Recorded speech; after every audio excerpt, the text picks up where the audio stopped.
Assalamualaikum warahmatullahi wabarakatuh.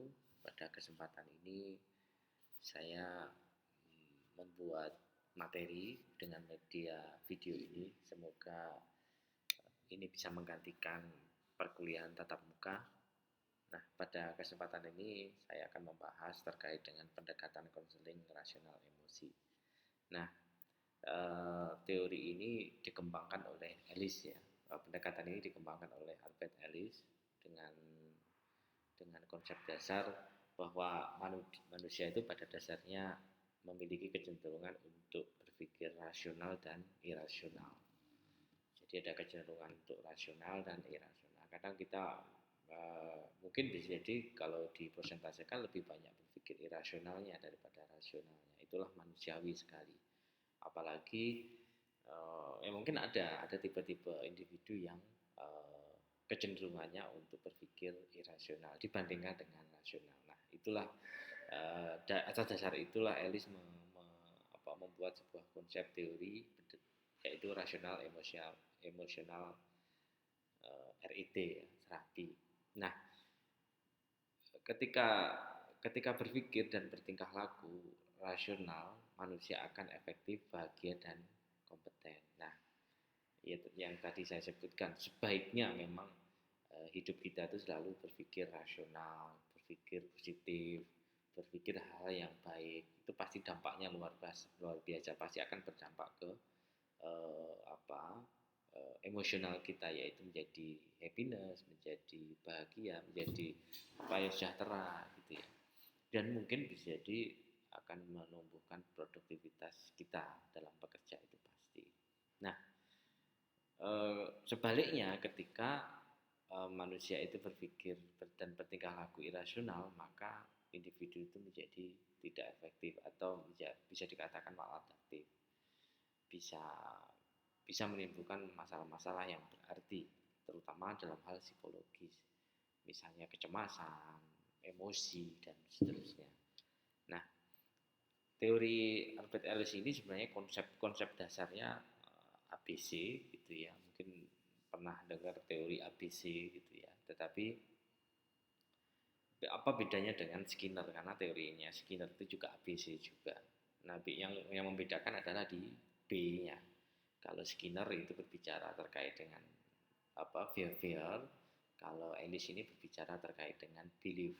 Nah, itu yang membedakan. Nah, konsepnya adalah antecedent, belief, dan konsekuensi ABC. Coba kita lihat satu persatu. Antecedent atau event. Event ini apa? Sebenarnya segenap peristiwa luar maupun yang dialami yang memapar individu. Jadi pengalaman-pengalaman individu itu selama rentan kehidupannya. Ini bisa pengalaman-pengalaman yang sifatnya traumatis atau pengalaman-pengalaman yang sifatnya memang kejadian yang memang itu menjadi luar biasa. Jadi pemaknaannya sangat luar biasa sehingga menjadi sesuatu hal yang sangat sehingga kejadian itu bisa mengarah seseorang atau bisa mengarahkan seseorang untuk selalu berpikir negatif. Misalnya sebagai contoh, saya contohkan di situ perceraian suatu keluarga, misalnya seorang ayah ya, yang sering melakukan kekerasan terhadap ibunya atau suami yang sering melakukan kekerasan pada istrinya, dan itu terjadi secara berterus dan sering diketahui oleh anaknya. Bisa jadi irrational belief pada anak itu adalah seorang ayah itu adalah jahat, seorang ayah itu adalah seorang yang tidak baik, sehingga dia sangat benci terhadap seorang ayah atau figur seorang ayah. Nanti ke depannya bisa jadi anak ini akan menjadi anak yang sangat tidak menyukai terkait dengan figur seorang laki-laki atau figur seorang ayah. Itu memungkinkan sekali. Itulah yang dikatakan antecedent atau event yang benar-benar membuat kondisi seseorang itu mengalami guncang sehingga akan muncul pemikiran-pemikiran yang irasional tersebut. Itu contoh-contohnya ya. Belum lagi contohnya bisa jadi kelulusan bagi siswa, misalnya ketika siswa tidak lulus terus dilakukan oleh teman-temannya ada perundungan sehingga individu itu merasa bahwa menjadi orang yang gagal, menjadi orang yang sangat tidak bisa berhasil. Nah, itu juga akan mempengaruhi proses fungsi-fungsi kognitifnya. dan lain sebagainya. Itu antecedent. Yang berikutnya adalah belief. Nah, dari awalnya ada antecedent sehingga menjadi belief, menjadi sebuah keyakinan, pandangan, nilai atau verbalisasi individu terhadap suatu peristiwa. Ya, rational belief dan irrational belief. Tadi sudah saya sebutkan, kalau rational belief kan suatu hal yang rasional, yang irrational belief ini yang akan menjadi sebuah masalah. Sehingga kalau kita berbicara konseling, nanti fokus konselingnya adalah di irrational belief-nya. Kita mengidentifikasi apakah ada apakah ada pemikiran-pemikiran yang irrational belief. Itu yang harus menjadi perhatiannya. Yang berikutnya adalah konsekuensi. Nah, adanya antecedent, belief, dan pada akhirnya konsekuensi. Konsekuensinya apa? Ya, konsekuensi ini biasanya ketika konsepnya Ellis adalah konsekuensi emosional akibat reaksi individu dalam bentuk perasaan senang atau tidak senang, event tadi yang saya katakan event. Jadi dari event yang tidak sangat sangat mengguncang tadi pada akhirnya berdampak pada kondisi emosionalnya. Sebenarnya konsepnya ABC itu tadi. Nah, konsekuensi emosional ini bukan berarti sebenarnya langsung dari A atau tetapi disebabkan oleh B, baik RB maupun yang IB. Jadi prosesnya tidak langsung. Jadi ada proses rangkaian mengapa konsekuensi itu bisa positif, bisa negatif. Sebagai contoh gini, sebagai contoh kematian misalnya kematian orang-orang yang kita cintai.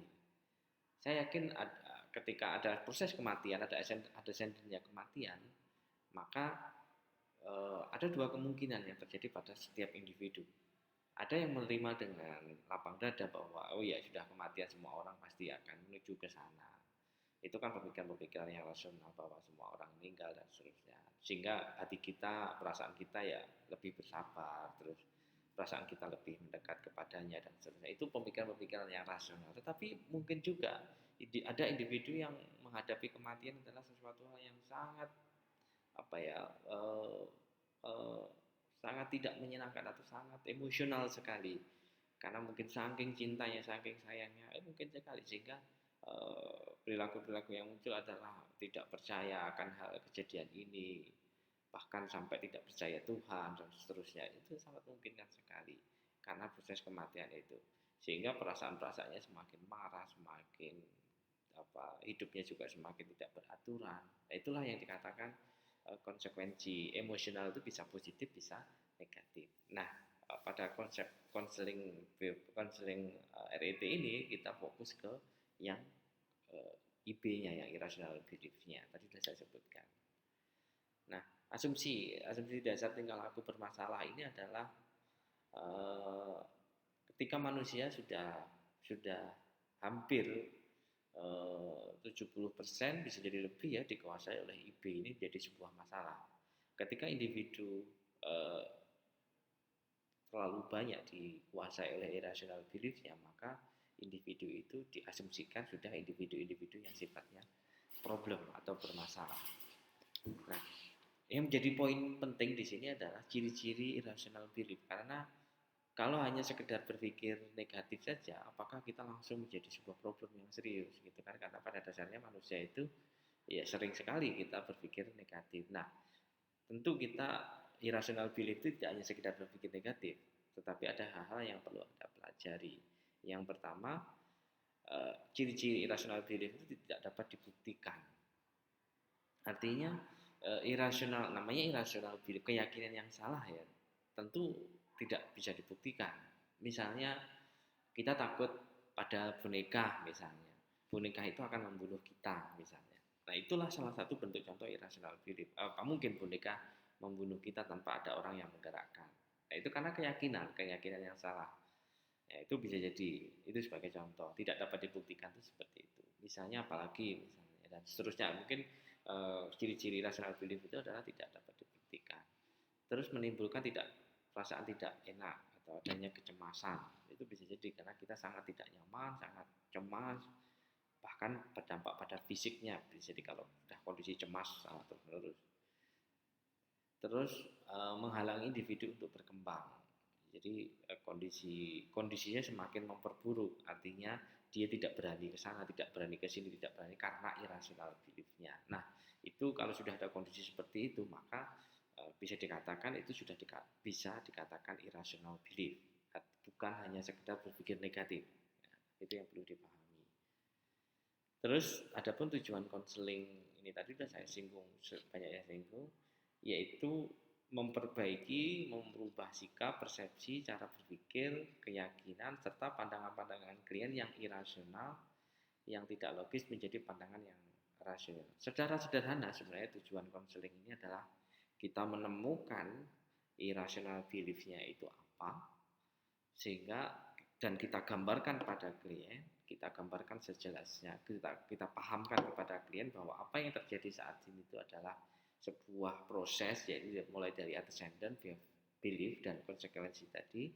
Konsep itu kita pahamkan kepada klien, sehingga klien menyadari bahwa apa yang terjadi dalam pikirannya, apa yang terjadi pada persepsinya, cara berpikir, cara tingkah lakunya itu sebenarnya salah.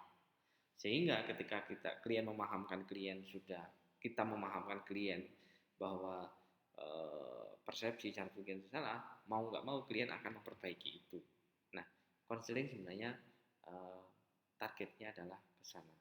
Jadi bagaimana memahamkan klien akan cara berpikir, cara berlaku, persepsi, sikap ternyata irasional, dan kita merubahnya menjadi suatu hal yang lebih positif, yang lebih rasional. Nah, sebenarnya di sini. Selain itu juga karena ini RET, jadi ada emosionalnya, kita juga mengkondisikan konsekuensinya. Jadi mau nggak mau konsekuensi itu pasti ada. Jadi misalnya emosionalnya, bagaimana kita menstabilkan emosinya dan seterusnya, itu juga menjadi fokus tujuan dari konseling ini. Untuk mencapai tujuan ini pastinya perlu ada pemahaman-pemahaman yang serius. Jadi pemahaman inilah yang menjadi tingkatan-tingkatan. Yang pertama, tingkatan pemahaman ini klien memahami tingkah laku negatif, penolakan diri peristiwa disebabkan oleh sistem keyakinan yang rasional. Itu yang pertama. Jadi tadi yang saya katakan bahwa perilaku negatifnya saat ini dipengaruhi oleh karena keyakinan yang irasional. Yang kedua, klien memahami bahwa yang mengganggu klien pada saat ini adalah keyakinan irasional yang terus dianutnya. Ini baru saya ceritakan tadi ya.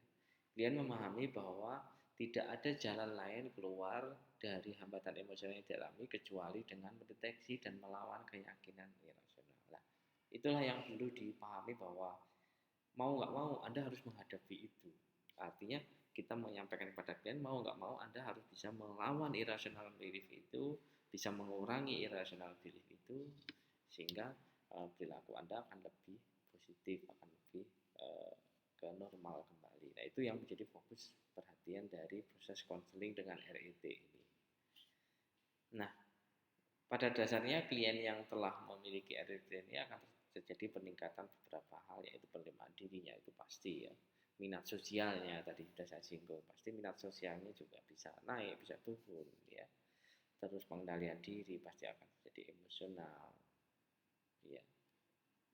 Oh iya, klien yang telah ini RB ini ketika rasional, artinya ketika individu itu memiliki rasional belief, ketika ada peningkatan tadi yang irasional menjadi rasional tadi, maka secara otomatis penerimaan diri menjadi baik, minat sosial menjadi baik gitu ya, dan seterusnya ini. Ini dampak yang terjadi ketika konseling ini berhasil.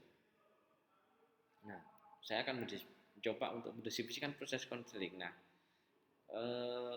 konseling rasional ini dilakukan menggunakan prosedur yang bervariasi dan sistematis, tetapi secara dan disepakati oleh antara konselor dan klien. Itu yang sering saya sebutkan di kelas sebelumnya, bahwa proses konseling itu tidak semata-mata hanya dari konselor ke klien, tetapi memang hubungan yang saling membantu. Artinya klien juga mau menyetujui apa yang mau kita lakukan. Jadi harus hasil kesepakatan antara klien dan konselor. Jika nanti dalam proses konselingnya akan melakukan banyak kegiatan-kegiatan yang pada dasarnya adalah melawan irasionalnya tadi.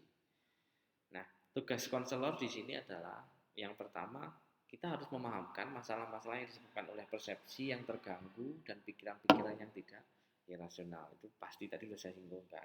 Terus usaha untuk mengatasi masalah ini harus kembali disebabkan oleh permulaan, yaitu menghilangkan pikiran-pikiran yang tidak, ya tadi sudah saya singgung ini. Oke, ini secara operasional, secara teknis ya. Nanti materi bisa Anda download ya di apa, link di bawah ini, nanti bisa Anda download. Konseling lebih edukatif pada klien dengan cara memberikan cerita, penjelasan khususnya pada tahap awal. Jadi pada tahap awal karena irasional, memberikan penjelasan irasional terhadap klien itu tidak sesuatu hal yang gampang. Karena apa? Karena klien menyadari, karena menurut klien itu adalah sesuatu hal yang rasional. Sedangkan bagi kita itu ada irasional, bayangkan. Artinya tidak gampang. Oleh karena itu konselor dengan gigih menjelaskan bahwa apa yang terjadi saat ini itu sesuatu hal yang irasional. Terus mengkonfrontasi. Nah, ini menjadi poin penting dalam proses konseling, yaitu adalah konfrontasi, mengkonfrontasi bahwa apa yang terjadi itu salah, apa yang terjadi itu tidak benar. Itu yang perlu dipahami. Itu secara terus-menerus dan berulang-ulang. Menggunakan pendekatan yang dapat memberikan, nah ini artinya secara teknik ya, teknik-teknik yang dilakukan agar nanti di luar sesi konseling ini klien bisa melakukan secara mandiri, tidak harus tergantung pada konselornya. Ini yang perlu disusun sedemikian rupa. Artinya setelah konseling, setelah latihan konseling, setelah proses konseling, klien diminta untuk melakukan kegiatan-kegiatan yang klien sendiri bisa melakukannya sendiri, sehingga itu akan membantu sekali dalam proses konseling ini. Nah, selain itu juga konselor secara berulang-ulang atau secara kontinu menjelaskan, bahkan bisa menjadi sebuah tugas juga, bahwa apa yang irasional itu akan berdampak pada kondisi emosionalnya. Jadi sebab akibat itu ya, sebab akibat itu sering dipahamkan pada klien, dan klien sering menemukan sendiri apa yang terjadi pada dirinya ini terdampaknya dari irasionalnya. Misalnya dia sering marah-marah, sebenarnya marah-marah itu dia sering menyadari, oh iya, karena sering irasional beliefnya terhadap sesuatu hal, sehingga individu itu sering muncul emosionalnya terganggu, atau sering emosional tidak bisa mengontrolnya. Itu yang perlu dipahami. Terus yang berikutnya, mendorong klien menggunakan kemampuan rasional daripada emosional. Tadi sudah. Ya, jadi kita memberikan dorongan, perhatian bagaimana individu itu mampu berpikir rasional. Terus juga kita menggunakan pendekatan-pendekatan yang ya didaktif ya dan filosofis, artinya misalnya yang mudah dipahami oleh klien, menggunakan humor sebagai jalan untuk mengkonfrontasi pikirannya rasional. Misalnya ya, sebagai contoh yang pernah saya lakukan ketika saya pernah menangani irrational belief pada boneka itu akan membunuh klien saya gitu ya. Saya bercanda aja dengan klien, coba ini saya taruh di 20 meter gitu, dengan Anda. Jadi klien sudah merasa ketakutannya luar biasa sekali. Dia sudah gemetaran, dia sudah berwajah merah. Nah, ketika itu saya mengatakan bercanda aja, coba kita tunggu dalam waktu 3 menit, apakah boneka itu akan bisa berjalan mendekati Anda. Nanti kalau berjalan mendekati Anda, saya yang menghalangi Anda pertama kali gitu. Kita hitung, kita tunggu gitu, sampai 3 menit. Sampai 3 menit loh nggak bergerak, bagaimana itu bisa membunuh Anda. Ini sebagai contoh humor, bagaimana kita bisa mengkonfrontasi pemikiran irasional yang terjadi pada individu itu. Ini sebagai contoh. Nah, itu saja mungkin pendekatan ini, semoga bisa dipahami dengan media video ini. Jika ada hal yang kurang jelas, nanti bisa ditanyakan, bisa dikomentar di bawah ini, atau bisa menghubungi saya. Oke, tetap jaga kesehatan, jangan budayakan hidup sehat. Assalamualaikum warahmatullahi wabarakatuh.